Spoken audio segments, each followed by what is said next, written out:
علم کا طلب کرنا نفل نماز پڑھنے سے بہتر ہے۔ مسلسل ترقی کا ایک ہی راز ہے، اپنی کامیابیوں کو ریت پر لکھو اور اپنی ناکامیوں کو پتھروں پر۔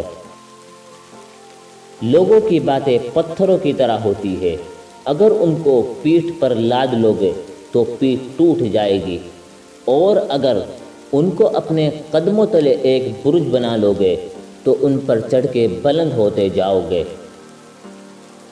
یہ تمہارا جو نفس ہے، تم اگر اسے خیر میں مصروف نہیں کر لیتے تو یہ تمہیں شر میں مصروف کر لے گا۔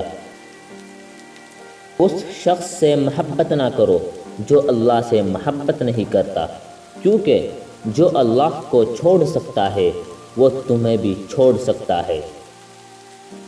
جب لوگ تمہیں تکلیف میں اکیلا چھوڑ دے تو جان لو کہ اللہ تمہارے کام کا ذمہ خود لینا چاہتا ہے۔